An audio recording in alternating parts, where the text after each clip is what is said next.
항상 오해를 하고 삽니다. 오해는요, 어디나 언제나 있는 것입니다. 오해의 역사는요, 인류의 역사만큼 상당히 오래되었습니다. 오해는요, 부부 사이도 있습니다. 가정에도 있습니다. 형제 자매 사이도 있습니다. 또 교회 안에도 항상 있는 것을 우리가 볼 수가 있습니다. 그런데 이 오해를 가장 많이 받으신 분이 누구시냐면요, 우리 하나님이신 것입니다. 맞습니까? 공감합니까? 많은 사람들이 하나님을 오해하고 있습니다. 예수님께서도 마태복음 22장 29절에 이렇게 말씀하셨습니다. 예수께서 대답하여 이르시되 너희가 성경도 하나님의 능력도 알지 못하는 거로 오해하였도다. 왜 그런 오해가 생깁니까? 사람들은요, 항상 자기 생각에만 되어 있습니다. 내 입장에서 모든 것을 바라보기 때문에 상대방 입장을 전혀 고려하지 못하기 때문에 오해가 생기는 것을 볼 수가 있습니다. 그런가 하면요, 서로 다르다는 사실을 잘 인정하지 못해요.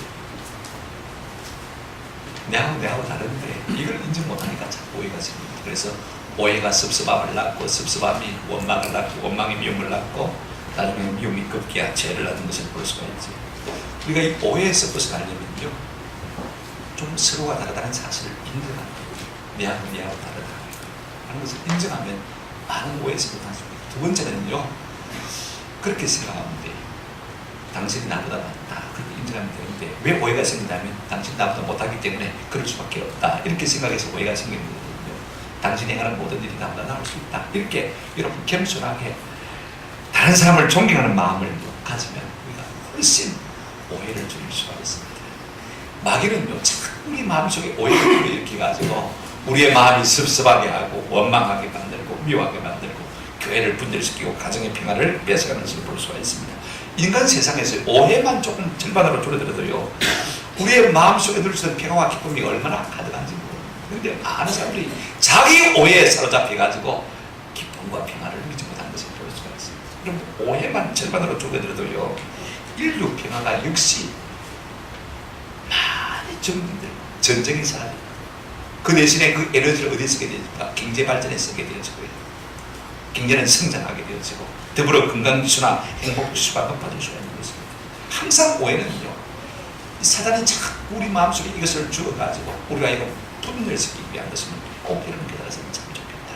우리 마음속에 오해가 오면요, 아, 올라가라. 그럴 수도 있지 뭐. 그럴 수도 있지. 이런 생각을 하시면 참 좋을 것 같아요. 근데 여러분 한 가지 꼭 기게 되고 있습니다. 하나님의 사람들도요, 참 오해를 많이 받았어요. 모세도 그랬고 다윗도 그랬고 특별히 사도 바울도 그랬습니다. 하나님의 사랑에서 쓰심에도 불구하고 그 사랑을 많은 성도들이 받았음에도 불구하고 자꾸 모세를 오해하고 다윗을 오해하고 사도 바울을 오해하는 것을 볼 수가 있습니다. 그런데 때로는 사단이 너무 과도하게 욕심을 부리다가요, 오히려 제풀에 꺾여지고 마는 것을 볼 수가 있습니다.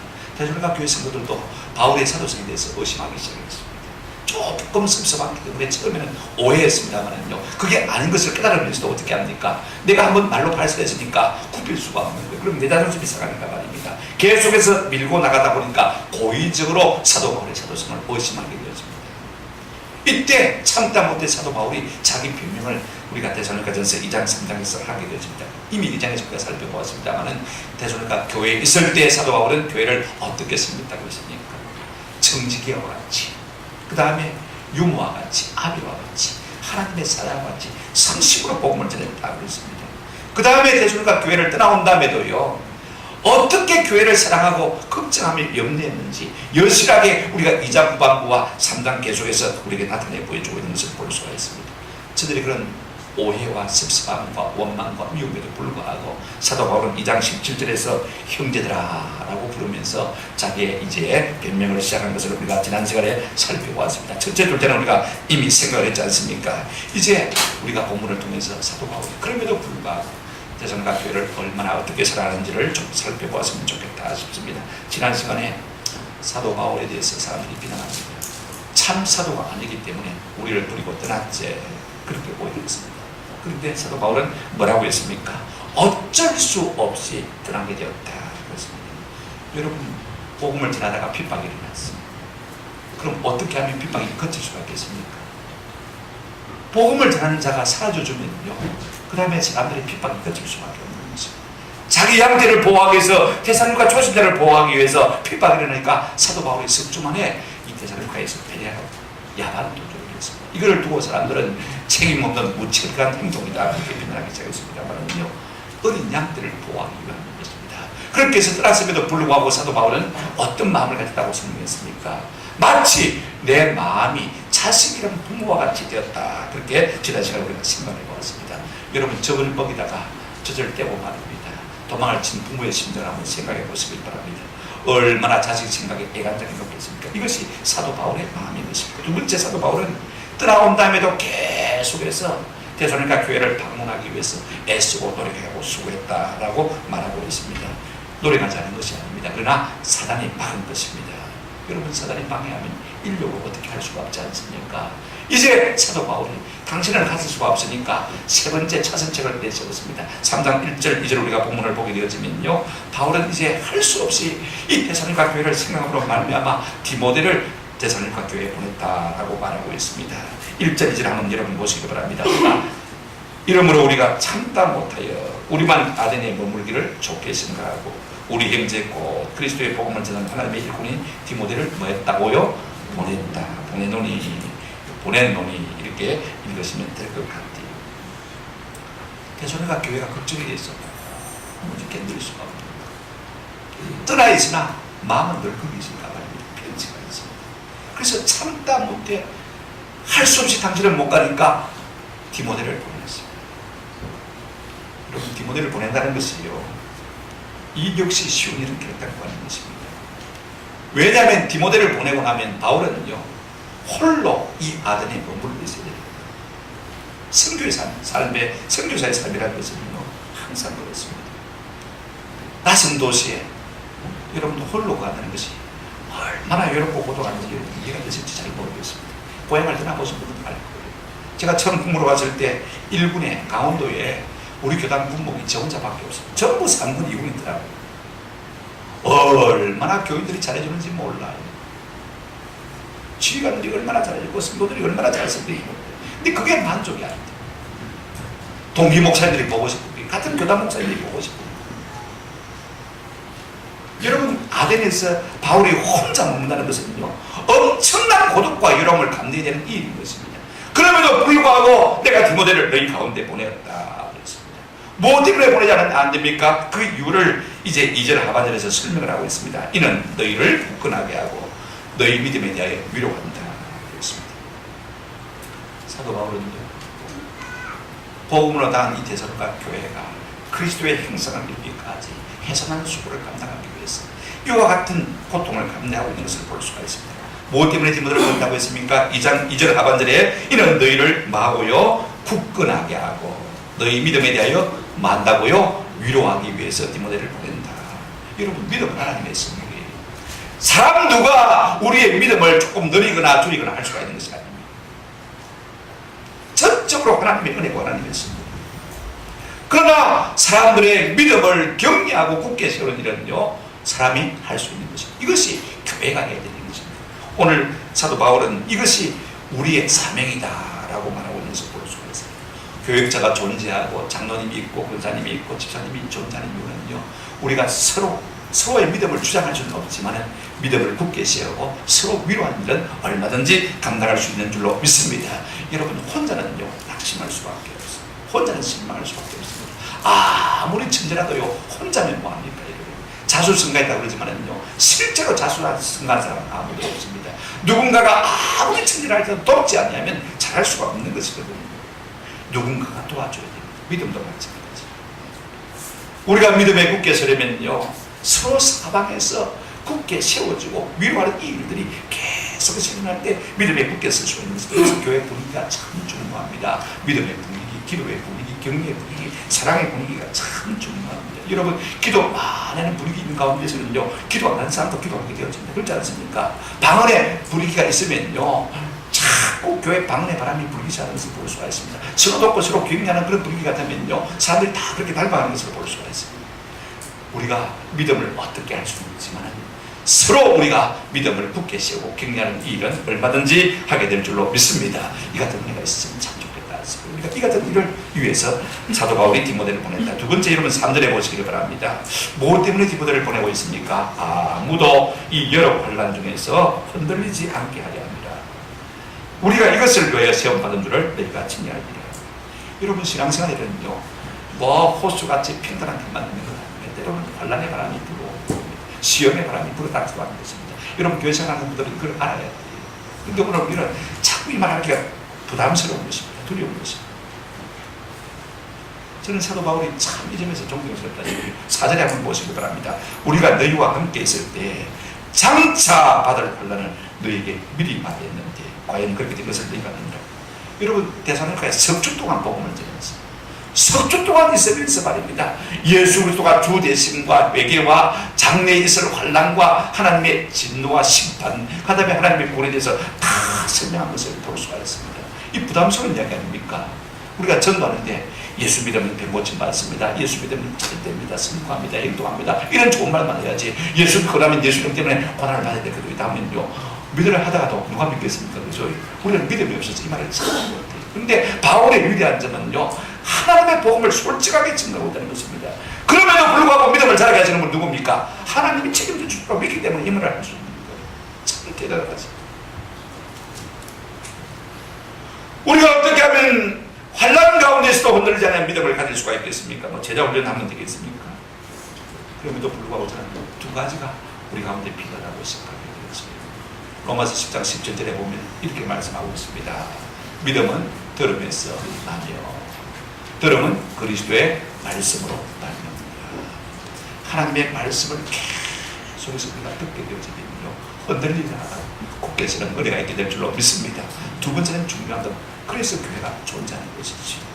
한번 더 합시다. 환난 가운데 있는 사람들과 함께 할 때, 나는 변하지만 저는 환난 가운데 있을 수가 있습니다. 저도 환난 가운데 있으면 나도 환난 가운데 있을 수가 있습니다. 그죠? 그때 우리가 서로 함께 하는 거예요. 그래서 지금 바울이 디모데를 보내고 있지 않습니까? 이 여러 환난 중에 흔들리지 않도록 하기 위해서 오늘 모두가 서로를 격려하고 함께함으로 말미암아 어떤 환난 가운데서도 든든히 서가는 은혜가 우리 교회 가운데 있기를 주님의 이름으로 축원합니다. 세 번째가 뭐냐면요, 5절에 보면 이러므로 나도 참다 못하여 너의 믿음을 바르기 위하여 그를 보내는, 지금 사도 바울의 관심은 이 난상한 교회가, 또 제대로 먹지 못한 교회가 믿음이 살아있을까 꺼졌을까, 이게 참 궁금한 거예요. 오직 사도 바울의 관심은 저들의 믿음에 있는 것으로 볼 수가 있습니다. 어떻게 하면 평안할까, 안전할까, 건강할까, 사업에 잘 될까, 그게 있습니다. 성도는요 믿음이 최고예요. 믿음이 있으면 능히 승리할 줄로 믿습니다. 믿음이 이기네, 믿음이 이기네.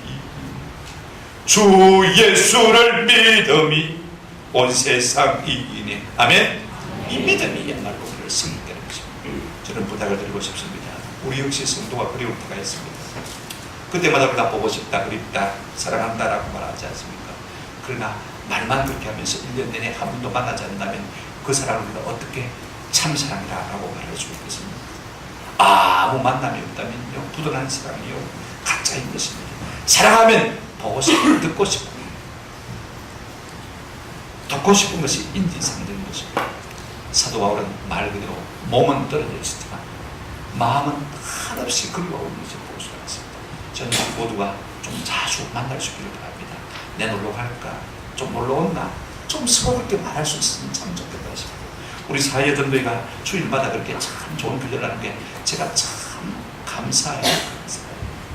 좀 다른 기관들도 좀 그렇게 했으면 참 좋겠다 싶어요. 그럴 때 우리가 믿음의 격려를 받고 믿음이 굳게 해서 환난 가운데서 능히 승리하는 승리자가 될 줄로 믿습니다. 두 번째, 여러분, 사도 바울이 어떻게 떠나 있으면서도 해냈습니까? 6절부터 10절까지 보면요, 이제 디모데를 보냈는데 디모데가 다녀왔어요. 다녀왔는데 여러분 어떤 소식을 가지고 왔을까요? 좋은 소식, 나쁜 소식? 나쁜 소식이면 말이 없겠죠, 그죠? 근데 참 좋은 소식을 가지고 왔어요. 이 때문에 바울이 얼마나 기뻤는지 모릅니다. 내가 디모데를 보내었더니 디모데가 가져온 소식 때문에 내가 엄청나게 기뻤다. 그렇게 지금 오늘 6절부터 10절까지 말하고 있는 것을 볼 수가 있습니다. 사중적인 은혜에서 갖는 거예요. 한마디로 말하면요, 이제는 내가 죽을 것 같았는데 너희 소식을 듣고 나니까 내가 살 것 같다, 이렇게 지금 고백하고 있는 것입니다. 여러분, 성도는요 따로 떨어진 개인이 아닙니다. 다 연결돼요. 저의 믿음이 자라면 내 마음도 기쁘고 내 마음이 기쁘면 저도 기쁜 것입니다. 누가 설중하면요 숨이 막힐 것 같은 안타까움이 우리 속에 있고, 누가 승리하면 말할 수 없는 승리감이 내 속에도 있는 거죠. 서로 연결되는 것이 성도예요. 오늘 바울이 그걸 확실하게 우리에게 증명해 보이고 있지 않습니까? 여러분 7절 한번 보십시오. 좋은 소식을 전해왔어요. 어떤 소식을 전해왔습니까? 6절에 보니까 우리가 참 너희를 보고 싶어하는 것처럼 너희도 우리를 보고 싶어한다고 하니 참 내 마음이 기뻐요. 여러분, 보고 싶어한다는 말 속에는요 모든 좋은 감정이 다 들어있는 줄로 믿습니다. 보고 싶다는 말은 내가 널 사랑하고 좋아한다는 말이고 그립다는 말입니다. 너 있으면 살 것 같다는 말입니다. 여러분, 데살로니가 교회도 그와 같은 반응을 보였으니 얼마나 바울의 마음이 기쁘겠습니까? 7절에 한번 같이 읽었습니다. 시작. 이러므로 형제들아, 우리가 모든 궁핍과 한란을 가운데서 너희 믿음으로 말미암아 너희에게 위로를 받았다. 지금 사도 바울이 잘 먹고 잘 살고 있는 게 아니에요. 당신도 선교사로서 얼마나 힘들고 고통스러운지 모릅니다. 가난이 그를 에워싸고 있습니다. 혼란이 있습니다. 앞으로 참 공부를 당합니다. 선교의 삶이 그런 거 아닙니까? 이런 거죠. 그런데 이 데살로니가 교회에서 들려온 저들의 믿음의 소식이 내게 뭐가 되었다고요? 위로가 되었다. 성도는 믿음으로 먹고 사는 존재, 반복급의 그런 존재다.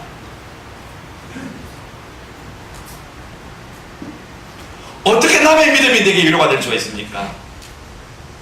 여러분 신기하잖아요. 그죠? 우리가 한 몸이 지금 바울이 복음으로서 대사님 기회를 갖지 않습니까? 내가 전도한 사람이요, 믿음의 사람이 내가 기쁠까요, 안 기쁠까요? 밥 안 먹어도 배고프게. 그죠? 바로 지금 이 마음을 나타나고 있어 볼 수가 있습니다. 핍박도, 환난도, 가난도 믿음의 성장을 이길 수가 없는 것입니다.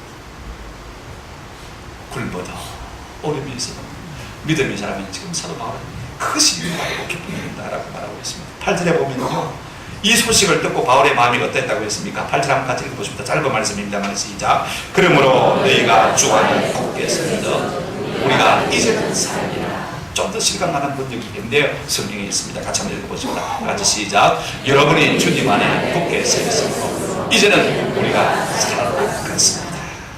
이런 저들의 소식을 몰라 답답해 할 때는 죽을 것만 같았는데 저들이 여전히 믿음 가운데 굳게 서 있는 이 소식을 듣고 휴, 이제는 내가 살 것 같구나. 체정이 다 내려가고 내가 10년 생명이 연장된 것 같은 기쁨이 내 속에 있구나. 지금 이 말을 사도 바울이 하고 있는 것을 보여줘요. 우리 성령님이 쓴 행전님이 오랜만에 나왔습니다만 제가 보면서 참 마음이 기뻤어요. 감사합니다. 우리 이지혜 자매도 마찬가지. 안 보이던 자매들이 나오면서 죽을 맛인데 늘 위해서 기도할 때는 죽을 맛인데 이렇게 믿음에 굳게 서는 모습을 보면요, 갑자기 하나님의 위로와 기쁨이 우리 심령 가운데 넘치는 것을 느낄 수가 있는 것입니다. 야, 여러분 보십시다. 9절 보십니다. 또 뭐라고 말하고 있습니까? 다 같이 한번 같이 들어가겠습니다. 시작. 우리가 우리 하나님 앞에서 너희로 말미암아 모든 기쁨으로 기뻐하니 너희를 위하여 능히 어떠한 감사로 하나님께 돌아가라. 지금 저들의 믿음이 자라는데 기뻐하기는 누가 기뻐합니까? 바울이 기뻐. 너희로 말미암아 모든 기쁨으로 기뻐하니 자기가 기뻐가지고 자기가 감사하고 싶어서 하나님 앞에 어떤 감사로 내가 보답해야 될까? 저가 믿음이 자라고 좋은데 나도 참 기쁜 것입니다. 왜 그렇습니까? 복음으로 내가 나. 여러분 우리의 마음속에 기쁨이 자꾸 상쇄되는 이유가 무엇인지 아십니까? 우리가 복음으로 나는 사람이었고 우리가 복음으로 양육하는 사람이었기 때문에 저들 통해서 받는 위로가 부족하고 기쁨이 부족한 것입니다. 다른 문제가 아닌 것입니다.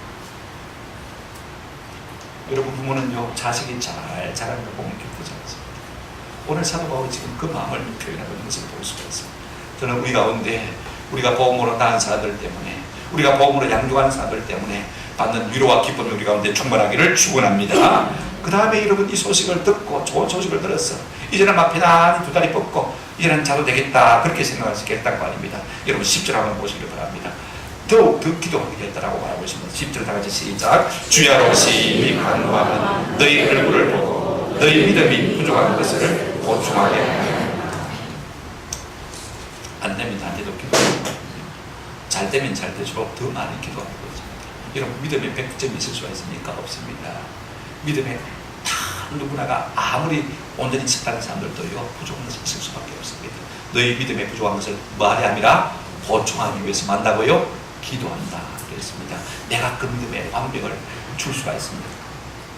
하나님께서 은혜를 주셔야 되죠, 그죠? 그래서 보충하기 위해서. 이 보충한다는 말이 참 재밌는 말이에요. 성경에 이런 두 번 써 있는데 여러분 이 보충한다는 말은 한번 따라합시다. 그물을 깁는다. 그물을 기워야 가서 고기를 잡을 거 아닙니까? 그렇죠? 또 이 말은요 부러진 뼈를 갖다가 바로 잡는다. 뼈가 부러졌는데 여러분 어떻게 거동할 수 있습니까? 바로 잡아줘야 굳게 활동할 수가 있지 않습니까? 보충한다. 내가 온전해지기를 바라고 완전해지기를 바라고 그래서 내가 하나님 앞에 너희를 위해서 기도합니다. 참 얼마나 교회를 사랑하는 사도 바울의 모습입니다. 우리는 그 사랑하는 모습을 역력히 이 말 고백 속에서 느낄 수가 있는 것입니다. 뿐만 아니라 사도 바울은 몸은 떨어져 있지만 마음은 그들을 위해서 늘 기도하는 것을 고백하고 있습니다. 항상 기도합니다. 11절부터 13절까지 그렇게 세 번째로 말하고 있는 것을 볼 수가 있습니다. 저는 늘 그런 마음이 들어요. 여러분 사랑합니까? 반드시 뭐가 따라갑니까? 기도가 따라갑니다. 우리 청년들 있지만요, 내가 저 여자에게 저 남자에게 마음이 끌린다고 해서 그게 사랑이 아닙니다. 마음이 끌리고 진짜 사랑하게 되어지면요, 위에서 뭐 하게 되어집니까? 기도가 나오면 기도는 더 괜찮습니다. 아무리 내가 좋고 좋아도요, 기도가 나오지 않으면 참 사랑 아니에요. 진짜 사랑은 위에서 기도하게 됩니다. 사도 바울이 데살로니가 교회를 생각할 때마다 기도합니다. 우리가 에베소서, 빌립보서, 골로새서에 보면 바울의 기도문이 나오는데 참 제가 그 기도문을 읽을 때마다 하나님 앞에 회개할 때가 많아요. 그래서 제가 실컷 우리 교인들을 위해서 기도하고 나면요, 마무리는 항상 에베소서에 나오는 두 개죠. 빌립보서에서 나오는 한 개의 기도, 그 다음에 골로새서에 나오는 한 개의 기도, 그거 가지고 기도를 마무리합니다. 왜냐하면 제 기도는 너무 세속적 교당에 속한 것이기 때문에 영적인 것을 위해서 보충할 필요가 있을 것 같아서 제가 그렇게 기도합니다. 나중에 시간이 나가다 한번 다시 읽어보시기 바랍니다. 지금 내가 너희를 위해 기도한다 이렇게 말하고 끝내도 되는데 무엇 때문에 우리에게 그 기도의 내용을 잠시 비춰주고 있는 것입니다. 비춰주고 있는 것입니다. 내가 이렇게 기도한다, 이것이 내 소원이다, 너희들도 그렇게 같이 기도하고 마음을 같이 맞췄으면 좋겠다, 그런 마음의 기대가 있는 것을 볼 수가 있어요. 11절부터 13절까지 바울의 기도가 어떤 것인지 우리가 세 가지로 좀 살펴보도록 하겠습니다. 11절 데살로니가 교회를 향한 바울의 기도가 이런 것입니다. 같이 한번 읽어보실까요? 시작. 하나님 우리 아버지와 우리 주 예수는 우리 길을 너희에게로 갈 수 있게 하시옵소서. 누군에게? 하나님 우리 아버지와 우리 주 예수는 우리 길을 너희에게로 지킹하게 하시오며. 지킹이란 말이 다른 번역인데 고치면서 조금 번역에 훼손을 입혔다 싶은 생각이 듭니다. 근데 중요한 것은 이것입니다. 여기 보세요. 하나님 우리 아버지와 우리 주 예수는 우리 길을 너희에게로 갈 수 있게 하시오며. 자 보십시오. 하나님 우리 아버지와 주 예수, 우리 주 예수, 여러분 동격입니다. 그렇죠? 그분이 우리의 기도를 들으시고 우리를 너희에게로 지킹하게 된다, 그렇게 기도하고 있습니다. 제가 얼마 전에 큐티 교재에 보니까 우리 교대에서 나온 것인데 주일학교 교사들 종종 그렇게 하지 않습니까? 아이들이니까 저희 사랑하는 우리 주 예수님, 예수님 이름으로 불러서 기도한다. 그 기도하지 말라는 게 틀린다는 거예요. 그런 거 있지 않습니다. 우리가 예수 이름으로 기도하지만 동시에 우리의 기도를 받으시는 누구예요? 예수님. 그분이 하나님이십니다. 맞습니까? 그렇습니다. 우리 주 하나님, 우리 주 예수, 그분은 무엇입니까? 동격입니다. 그리고 동사 갈 수 있게 하시오면 단수로 나오거든요. 두 분이 같은 분인 것입니다. 더 중요한 거 있습니다. 지킹하게 하시오. 다이렉트로 가게 하시오며 거침없이. 무슨 기도입니까? 여러분 아무리 내가 선교하고 싶지만은 하나님께서 길을 열어주지 않으시면 갈 수가 있습니까? 내가 그에게 가고 싶지만은 하나님께서 기회를 허락하지 않으시면 갈 수 있습니까? 없습니까? 할 수 없는 거예요. 모든 것이 하나님의 손에 달린 거예요. 하나님 좀 저들을 만나게 해주십시오. 아무리 우리가 북한에 가고 싶어도요, 내 마음만 있을 뿐이지 하나님 허락하시면 갈 수가 없는 것입니다. 또 시간으로 그렇습니다. 언젠가는 가게 될 것 같지만은 그러나 여러분 무한적으로 기다려야 된다면 답답하잖아요. 하나님 할 수만 있으면 빨리 좀 가게 해주십시오. 빨리 얼굴과 얼굴을 맞대어서 서로 위로하고 위로받고 믿음에 굳게 서게 해주십시오. 그런가 하면 또 좀 더 영적인 의미가 들어 있습니다. 저들을 다시 만나게 될 터인데 하나님 우리의 마음이 좀 흐르게 해주십시오. 지금 데살로니가 교회가 어려운 가운데 있습니다. 정말 때문에 주님이 곧 오신다는 것 때문에 어떤 교인들은요, 내일 모레 주님이 오실 건데 우리가 뭐 때문에 일하냐, 있는 거 탁 틀어놓고 그 다음에 주님 맞으면 깨끗하지, 그런 사람들이 있었습니다. 우리가 조금 이따 다음 주에 우리가 생각해 보겠습니다만 그런 잘못된 정말로 그래가지고 성도들이 집집마다 빌붙어가지고 자기 거 다 먹고 나서 넘어지고 빈대 뜯어먹고 이런 사람이 있었어요. 반드시 책망해야 되잖아요. 그때 오해와 핑계 없이 우리가 막힘이 없이 스스럼이 없이 우리의 마음과 마음이 끓이낌 없이 그럴 수 있도록 해달라는 그와 같은 기도를 하고 있는 것을 볼 수가 있습니다. 여러분 우리의 마음이 흐르는 것, 이것도 하나님의 은혜인 줄로 믿습니다. 내가 누구를 만납니까? 우리가 기도할 필요가 있는 거예요. 두 번째로 무엇을 위해서 기도하고 있습니까? 12절에 한번 같이 읽도록 하겠습니다. 시작. 또 주께서 우리가 너희를 사랑함과 같이 너희도 핏자간에 모든 사람에 대한 사랑이 또 얼마나 넘치게 됐습니다. 성공하게 해주십시오. 건강하게 해주십시오. 행동하게 해주십시오. 그와 같은 기도를 우리를 더 좋아합니다만은요, 오늘 사도 바울은 대사님과 교회 성도를 위해서 뭘 기도한다고 했습니까? 너희 가운데 사랑이 더 풍성해지기를 위해서 기도한다고 했습니다. 우리가 너희를 사랑한 것처럼 너희 가운데도 피차 그렇게 사랑이 많아지게 해달라, 이렇게 기도하고 있는 것을 볼 수 있어요. 우리 주님이 그 기도했죠. 요한복음 13장 34절에 새 계명을 너희에게 주노니 서로 사랑하라. 내가 너희를 사랑한 것 같이 너희도 말아 서로 사랑하라. 사도 바울이 그대로 순종하는 것을 볼 수가 있습니다. 사랑 앞에는 원수도 다 녹아드는 것입니다. 모든 것을 사랑으로 가게 해주십시오. 여러분, 사랑 없는 봉사 오히려 주변을 피곤하게 하는 때가 참 많이 있습니다. 사랑이 더 많아지게 해주십시오. 세 번째로 13절 어떤 기도를 들고 있습니까? 13절 한번 같이 읽도록 하겠습니다. 시작. 너희 마음을 굳건하게 하시고 우리 주 예수께서 그의 모든 성도와 함께 강림하실 때에 하나님 우리 아버지 앞에서 거룩함의 금이 없게 하시기를. 우리 주님 다시 오실 때입니다. 그 주님 앞에 설 때 우리 모든 교회와 성도가 거룩함의 금이 없기를 원한다. 자식이 잘 되고 성공하고 좋은 가정이 이루고 이렇게 기도만 해도 정신없는데요, 사도 바울의 기도는 그런 것이 전혀 없습니다. 언제나 정말 언제든지 볼 수가 있습니다. 여러분, 이 신앙만 있으면요 진짜 바르지. 우리가 아무리 선언해 간다 할지라도 주님 앞에 쓴다는 이 의식이 없으면 부족할 수 있는 것입니다. 그러나 좀 부족해도 주님 앞에 내가 바로 섰으면 좋겠다. 세상 부귀영화가 아닙니다. 입신양명의 이야기가 아닙니다. 어떻게 하면 하나님 앞에 섰을 때 부끄러운 곳에 설 수가 있습니까? 에베소서, 빌립보서, 골로새서는 바울의 기도가 똑같은 것입니다. 우리 주 예수께서 그의 성도와 함께 강림하십니다. 하나님 우리 아버지 앞에서 거룩함에 흠이 없게 하시기를 원하노라. 아멘. 이것이 아침 저녁으로 소화되는 기도가 되십니다. 아침에 나설 때는 내가 주님 앞에 서야 될 때입니다. 주님 맞아야 될 때입니다. 오늘도 흠없이 살게 해주십시오. 밤에 주무실 때 그렇게 기도하십니다. 우리 주님 마지막으로 숨을 거두실 때 스테반 집사도 그랬습니다만, 아버지여 내 영혼을 아버지 손에 부탁하나이다. 저는 잘 때 꼭 두 가지 기도를 드리고 잡니다. 하나님, 저희의 죄를 사해 주옵소서. 오늘도 내 마음을 상하게 한 사람들 주님 내가 용서합니다. 사랑합니다. 축복합니다. 사해 주옵소서. 혹시 내가 잘못한 있으면 이와 같이 사해 주십시오. 또 문제점은 무엇입니까? 지난 금요일 밤에 누웠는데 내일 아침에 뭐 일할지도 모르겠다 싶은 생각이 들어요. 일하면 참 감사한 이유, 그걸 제가 기도했습니다. 그때도 한번 따라합시다. 아버지요, 내 영혼을 아버지 손에 부탁하나이다. 유대인의 전통적인 기도. 우리가 주님 앞에 서야 되거든요. 오늘 사도 바울은요, 이 성도를 위해서 이와 같은 기도를 드리는 것을 볼 수가 있습니다. 그러니까 우리의 차원하고 바울의 차원이 엄청나게 되는 것을 볼 수가 있습니다. 영혼이 잘 되게 되는 것이죠. 저는 부탁을 드립니다. 이것이 바울의 교회 사랑의 모습입니다.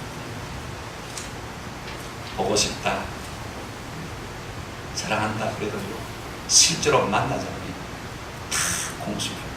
오늘 우리 교회 가운데서 저는 우리 모두가 온나 가자 이와 같은 말들이 좀 많이 일어나기를 바라고, 오가는 은혜가 있기를 주님의 이름으로 축원합니다. 그럴 때 손해보지 않습니다. 하나님께서 우리 믿음을 더욱더 아름답게 굳게 세워주는 놀라운 위로를 누리게 될 줄로 믿습니다. 여러분, 중요한 건 우리가 서로 함께 서로 교제할 때 이 믿음의 진보가 우리의 삶 가운데 닿는 것입니다. 오늘 현대인들은 자꾸 익명으로 살려고, 다가가면 상처받고 어려움을 당하니까 자꾸 피하려고 해요. 그것이 조금 그런 일이 있을지 몰라도요, 만나면 만날수록 우리의 믿음의 격려를 받고 위로를 받고 믿음이 자라가는 국께서는 은혜가 있게 될 줄로 믿습니다. 뿐만 아닙니다. 우리가 자꾸 말로만 그러지 마세요. 좀 위에서 기도하는 은혜가 있으면 참 좋겠습니다. 이것이 진정한 교회에서 좀 마음과 마음이 그럴 수 있도록 위해서 기도하시길 바랍니다.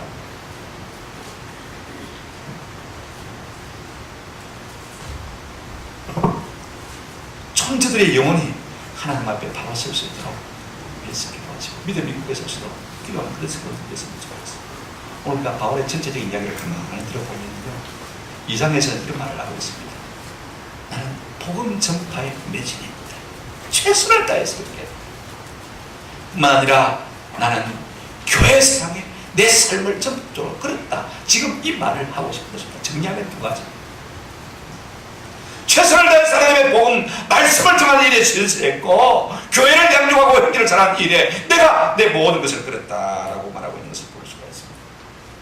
여러분, 교회는 뭐 때문에 존재하는 것입니까?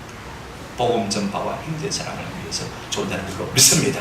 오늘 우리가 형제 사랑만 있어서도 안 되게 복음 전파만 있어도 안 되게 두 가지 다를 잘 따라주셨으면 좋겠어요. 복음 전파의 생명을 걸고 형제 사랑 일의 생명을 그런 그와 같은 은혜가 있기를 바랍니다. 이것이 둘 다 어디서 나온 것입니까? 간단합니다. 한번 합시다. 예수님을 뜨겁게 사랑하면 자연히 그렇게 됩니다. 예수 사랑에서 나오는 것입니다. 바울은 주님 만난 그 감격, 그 은혜, 그 사랑 때문에 장가도 가지 않냐, 자식도 보지 않냐, 오직 교회를 위해서 주님 사랑하는 마음으로 전폭적으로 자신의 삶을 드린 것을 볼 수가 있습니다. 오늘 우리 모두에게 이 같은 은혜가 있기를 우리 주님의 이름으로 축원합니다. 아멘.